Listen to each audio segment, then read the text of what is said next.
determined to devote my life to finding solutions.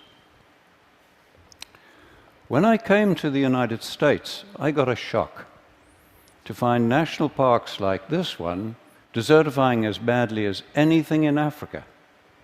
And there'd been no livestock on this land for over 70 years. And I found that American scientists had no explanation for this except that it is arid and natural.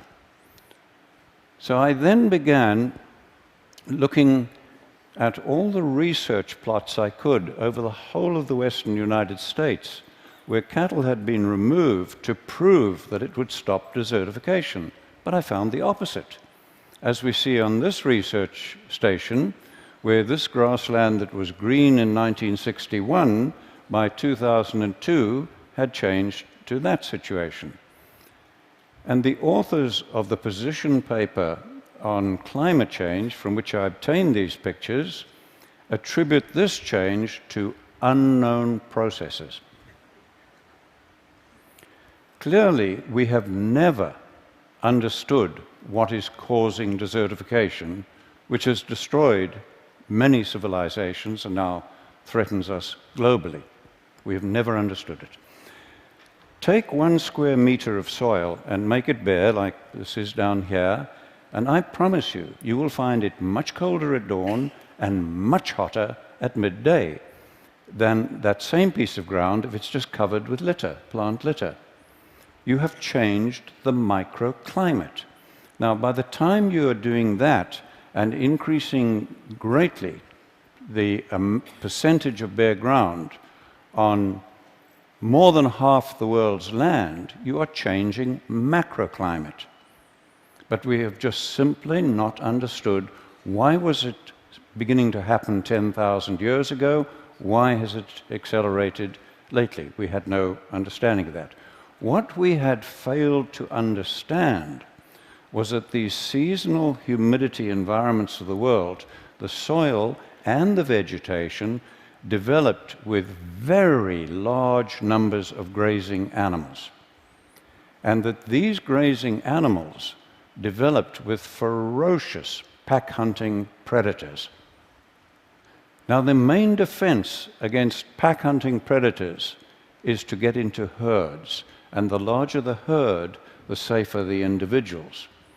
Now, large herds dung and urinate all over their own food, and they have to keep moving. And it was that movement that prevented the overgrazing of plants, while the periodic trampling ensured good cover of the soil, as we see where a herd has passed. This picture is a typical seasonal grassland. It has just come through 4 months of rain, and it's now going into 8 months of dry season. And watch the change as it goes into this long dry season. Now, all of that grass you see above ground has to decay biologically before the next growing season. And if it doesn't, the grassland and the soil begin to die. Now, if it does not decay biologically, it shifts to oxidation, which is a very slow process, and this smothers and kills grasses, leading to a shift to woody vegetation and bare soil releasing carbon. To prevent that, we have traditionally used fire. But fire also leaves the soil bare, releasing carbon. And worse than that, burning 1 hectare of grassland gives off more and more damaging pollutants than 6,000 cars. And we are burning in Africa every single year more than 1 billion hectares of grasslands, and almost nobody is talking about it. We justify the burning as scientists because it does remove the dead material and it allows the plants to grow. Now, looking at this grassland of ours that has gone dry, what could we do to keep that healthy? And bear in mind, I'm talking of most of the world's land now. Okay? We cannot reduce animal numbers to rest it more without causing desertification and climate change. We cannot burn it without causing desertification and climate change. What are we going to do?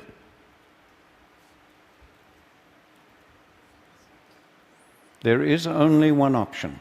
I repeat to you, only one option left to climatologists and scientists, and that is to do the unthinkable and to use livestock, bunched and moving, as a proxy for former herds and predators and mimic nature.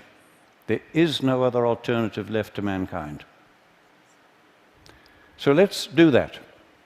So on this bit of grassland, we'll do it, but just in the foreground. We'll impact it very heavily with cattle to mimic nature, and we've done so, and look at that.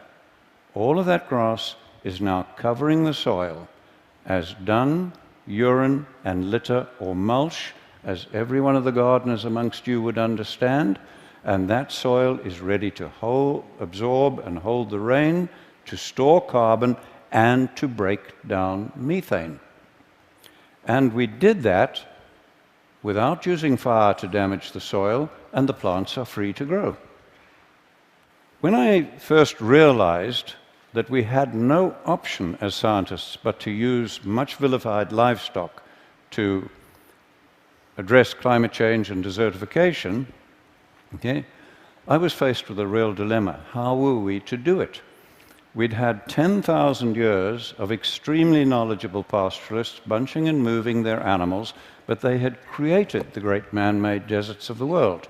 Then we'd had 100 years of modern range science, and that had accelerated desertification, as we first discovered in Africa and then confirmed in the United States, and as you see in this picture of land managed by the federal government. Clearly more was needed than bunching and moving the animals, and humans, over thousands of years, had never been able to deal with nature's complexity. But we biologists and ecologists had never tackled anything as complex as this. So rather than reinvent the wheel, I began studying other professions to see if anybody had.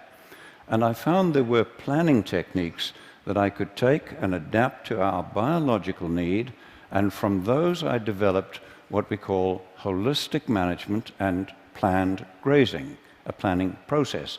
And that does address all of nature's complexity and our social, environmental, economic complexity. Today, we have young women like this one teaching villagers in Africa how to put their animals together into larger herds, plan their grazing to mimic nature, and where we have them hold their animals overnight, we run them in a predator-friendly manner, because we have a lot of lions and so on, and where they do this and hold them overnight to prepare the crop fields, we're getting very great increases in crop yield as well. Let's look at some results. This is land close to land that we manage in Zimbabwe. It has just come through 4 months of very good rains, it got that year, and it's going into the long dry season. But as you can see, all of that rain, almost all of it, has evaporated from the soil surface. Their river is dry despite the rain just having ended, and we have 150,000 people on almost permanent food aid. Now let's go to our land nearby on the same day with the same rainfall, and look at that. Our river is flowing and healthy and clean, it's fine. The production of grass, shrubs, trees, wildlife, everything is now more productive, and we have virtually no fear of dry years. And we did that by increasing the cattle and goats 400%, planning the grazing to mimic nature and integrate them with all the elephants, buffalo, giraffe, and other animals that we have. But before we began, our land looked like that. This site was bare and eroding for over 30 years, regardless of what rain we got. Watch the marked tree and see the change as we use livestock to mimic nature.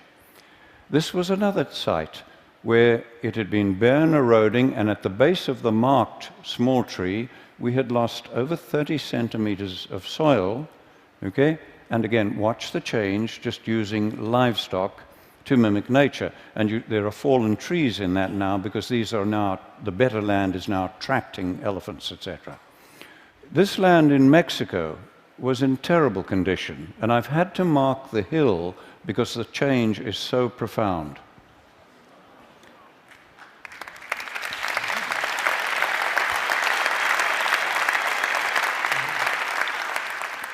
I began helping a family in the Karoo Desert in the 1970s, turn the desert that you see on the right there back to grassland, and thankfully now their grandchildren are on the land with hope for the future. And look at the amazing change in this one, where that gully has completely healed using nothing but livestock mimicking nature, and once more we have the third generation of that family on that land with their flag still flying. The vast grasslands of Patagonia are turning to desert, as you see here. The man in the middle is an Argentinian researcher, and he has documented the steady decline of that land over the years as they kept reducing the sheep numbers. They put 25,000 sheep in one flock, really mimicking nature now, with planned grazing, okay, and they have documented a 50% increase in the production of the land in the first year. We now have, in the violent Horn of Africa, pastoralists planning their grazing to mimic nature and openly saying it is the only hope they have of saving their families and saving their culture. 95% of that land can only feed people from animals. I remind you that I am talking about most of the world's land here that controls our fate, including the most violent region of the world where only animals can feed people from about 95% of the land. What we are doing globally is causing climate change as much as, I believe, fossil fuels, and maybe more than fossil fuels. But worse than that, it is causing hunger, poverty, violence, social breakdown, and war. And as I am talking to you, millions of men, women, and children are suffering and dying. And if this continues, we are unlikely to be able to stop the climate changing even after we have eliminated the use of fossil fuels. I believe I've shown you how we can work with nature at very low cost to reverse all this. We are already doing so on about 15 million hectares on 5 continents. And people who understand far more about carbon than I do calculate that for illustrative purposes, if we do what I'm showing you here, we can take enough carbon out of the atmosphere and safely store it in the grassland soils for thousands of years. And if we just do that on about half the world's grasslands that I've shown you, we can take us back to pre-industrial levels while feeding people. I can think of almost nothing that offers more hope for our planet, for your children, and their children, and all of humanity. Thank you.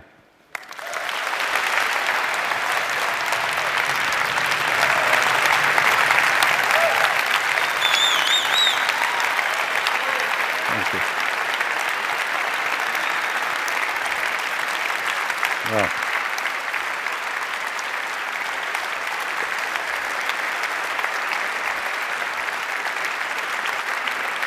Thank you, Chris.